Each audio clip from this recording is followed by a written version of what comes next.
Parte do nosso vídeo sobre povos e comunidades tradicionais brasileiros, vamos falar dos povos quilombolas. Aliás, antes de falar dos povos quilombolas, nós temos que entender o que é um quilombo, né?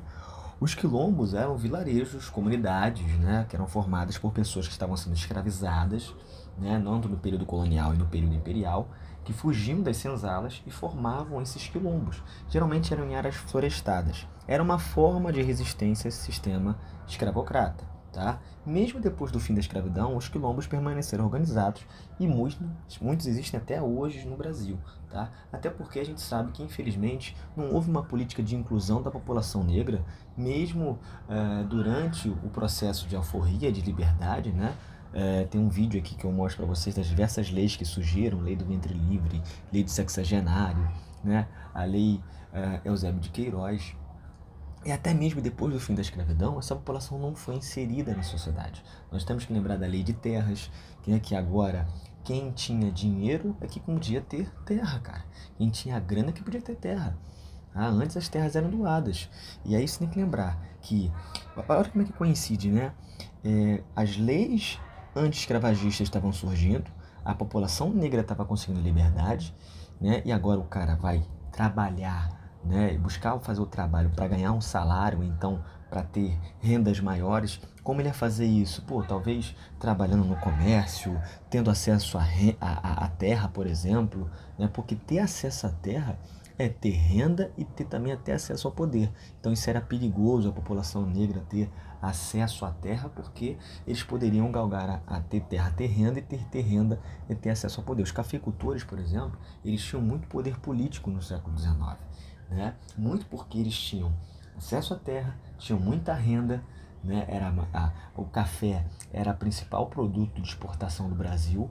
Então, assim, cara, é o que eu falo: se tivesse a população negra tivesse acesso à terra, teria acesso à renda e poderia ter acesso ao poder. Isso seria uma ameaça à população, à elite brasileira na época. Entende? Então, foi tudo muito bem planejado. Para ter terra no Brasil agora, tem que ter grana, tem que pagar, tem que comprar terra, né? Não era mais doado como tinha nas capitanias hereditárias, né? Entende isso aí?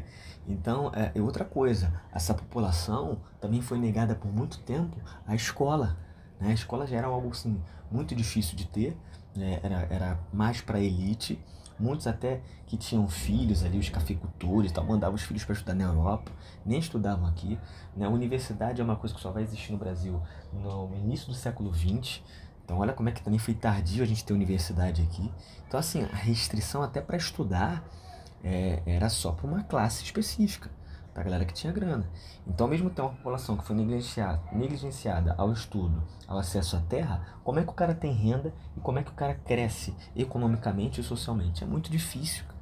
É muito difícil. Então, muitos preferiram continuar, até mesmo viver em quilombos. Permaneceram se organizados, foram reproduzindo, né? E foram aí, muitos que vivem em quilombos hoje são descendentes de parte da população que foi escravizada, tá? Beleza?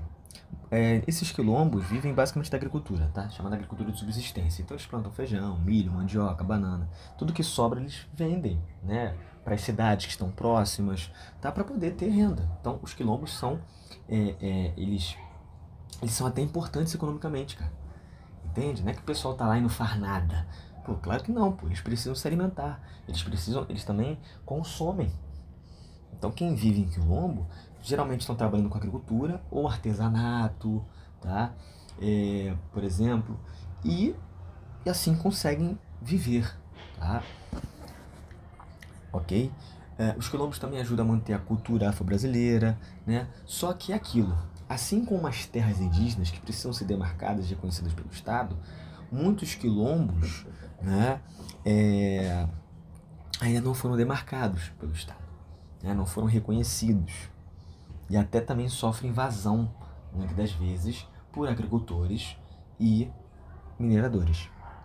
Tá? Então o Estado é muito lento historicamente para reconhecer essas terras. Tá? Beleza? Ok? Mas lembrando que o povo quilombola também tem direito a reconhecimento das terras, assim como os indígenas. Está lá na Constituição. Aqui, artigo 68, mostrando para vocês aqui, na nossa parte 2 do vídeo. Aos remanescentes das comunidades dos quilombos que estejam ocupando suas terras é reconhecida a propriedade definitiva, devendo o Estado emitir-lhes os títulos respectivos. Então está na Constituição, cara, no artigo 68. Vocês podem ir lá procurar. Entende? Tá? Então, assim como os indígenas, os quilombolas também têm direito de reconhecimento das suas terras. Só que esse processo é demorado. Ah, é a FUNAI que reconhece as terras deles também? Não. É o INCRA, o Instituto Nacional de Colonização e Reforma Agrária, vai ser o responsável por dar a posse agora, né? Então, os quilombolas já estão lá há muito tempo. Agora eles vão ter um documento, né, a titulação, dizendo, olha, a terra é de vocês. Beleza? E existe a Fundação Cultural Quilombo dos Palmares, que vai dar também a certidão de reconhecimento. Então são dois órgãos importantes para ceder as terras a os quilombolas. Primeiro o INCRA, que vai dar a titulação, e o certidão de reconhecimento é a Fundação Cultural Quilombo dos Palmares. Tá? Ao todo, hoje no Brasil, foram 207 quilombos que foram titulados. Tá?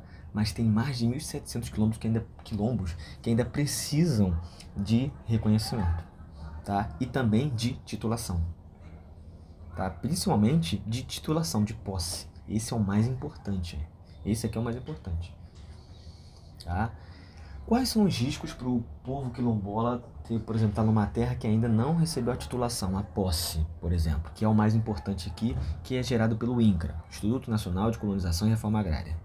Por exemplo, a demora prejudica, né, muito a gerar risco de invasão dessas terras. Cidades vão crescendo e podem invadir às vezes a terra dos quilombolas. Atividade mineradora, agricultura e a pecuária.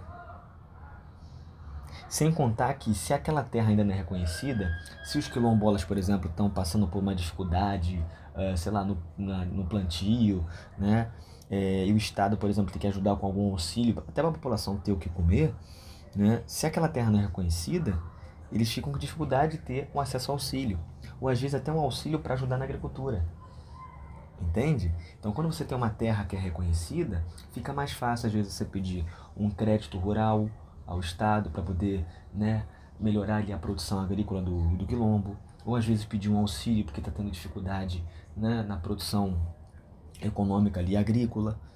Entende? Então, isso que é importante reconhecer também, tá? Beleza? Dificulta acesso a políticas públicas de assistência para ajudar, principalmente na agricultura, que é o que basicamente os quilombolas vivem, de agricultura. Tá? Olha aqui, ó, no Brasil 75% dos quilombolas vivem na extrema pobreza. Então, assim, mesmo eles vivendo da agricultura, tanto para alimentação quanto para venda, né, ainda assim, muitos vivem uma pobreza tremenda, né? E aí, o que gera muito dessa pobreza? Às vezes é a falta do reconhecimento da terra, né? Porque aí, se eu estou tendo dificuldade no plantio, muitas das vezes, eu posso ter acesso a um auxílio do Estado, onde eu posso comprar mais insumos agrícolas, produzir mais, entende? E eu posso sair da pobreza.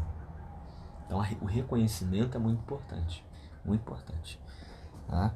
Olha aqui, ó, uma notícia, por exemplo. Fazendeiro é acusado de invadir quilombo e lançar agrotóxico contra moradores em Marajó, no Pará, né?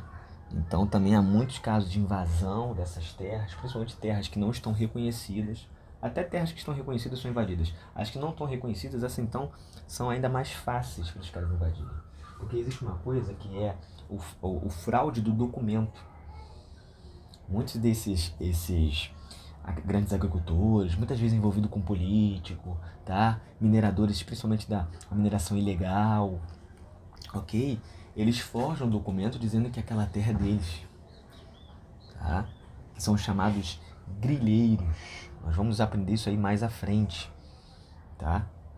Beleza? Então tem essa cara de pau também.